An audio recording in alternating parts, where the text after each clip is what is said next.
আরে ভাইয়া খারাপ হলেও আমার কিছু যায় না, ভালো হলেও আমার কিছু যায় না। আপনি জানতো আমি এইসব খেলবো না, যান আপনি জুড়ে দূরে যান। আমি বুঝতে পারছি আপু, আপনি হয়তো মন মাইন্ড ভালো নাই, আসলে মনটা খারাপ। তো যাই হোক আপু, আপনি খেললে আমি খুশি হইতাম আর কি। না না ভাইয়া আমি খেলবো না, আপনি দূরে যান, বললাম তো খেলবো না, আপনি বুঝেন না কথা। আপু একটু ভাইবা দেখেন, যদি খেলতেন আর কি। ছোট একটা চ্যালেঞ্জ থেকে আইছি, তো যদি প্রশ্নের উত্তরটা আপনি দিতে পারতেন আমার দর্শকও দেখতো। আর এন্টারটেনমেন্ট আর কি, বিনোদনের জন্য আর কি। আপনি এটা আসলে সিরিয়াস নিয়েন না, ঠিক আছে?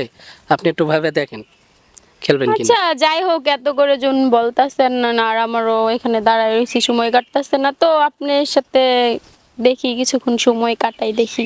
হ্যাঁ আচ্ছা, বলেন। আচ্ছা, থ্যাংক ইউ আপু, থ্যাংক ইউ। তো আমি যে উত্তরটা আপনি বলবো আর ধাঁধাটা যে ছুড়ে দিব, সেটা হলো কোন কাজ স্বামী করলে স্ত্রীর অসুবিধা হয় আর স্ত্রী করলে স্বামীর অসুবিধা হয়?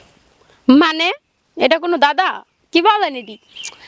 এটাই তো ধাঁধা আপু, আপনি একটু ভাবে দেখেন, মানে মাথা ঠিক করে ভাবে দেখেন, আসলে সঠিক উত্তরটা আপনি পেয়ে যাবেন।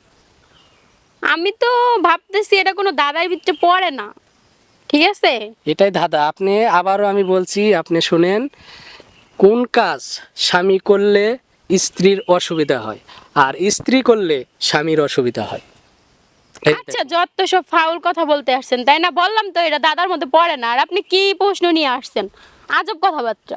আপু আসলে আমি বুঝতে পারছি আপনার মনটা ভালো নাই, তারপরও আপনি একটু মাথা ঠান্ডা করে ভাবে দেখেন, আপনি প্রশ্নের উত্তর পেয়ে যাবেন। এটা আপনারই খারাপ কিন্তু কিছু না। আমি বারবার বলতাছি যে আমার পার্সোনাল বিষয় আপনি কিছু বলবেন না, আচ্ছা বারবার আপু, বলতাছি। ঠিক আছে আপু, আপনিও আমি যে উত্তরটা দিছি না, আপনি নেগেটিভ ভাবেন না, আপনি পজিটিভ ভেবে উত্তরটা দেওয়ার চেষ্টা করেন।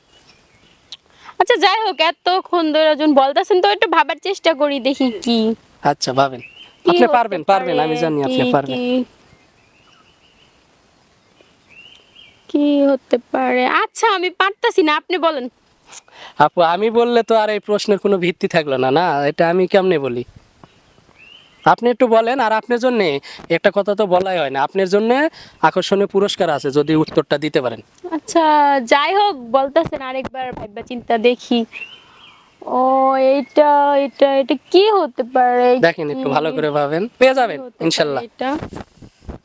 উম, ও এটা মানে স্বামী স্ত্রী যখন একসাথে ঘুমায়, একটা ওই যে নাক ডাকা আসে না, হয়তো ও মানে উনি নাক ডাকলে ওনার কানে গেলে সমস্যা হয়, উনি নাক ডাকলে ওনার কানে গেলে সমস্যা, এটাই হতে পারে, এটা ছাড়া অন্য কিছু না।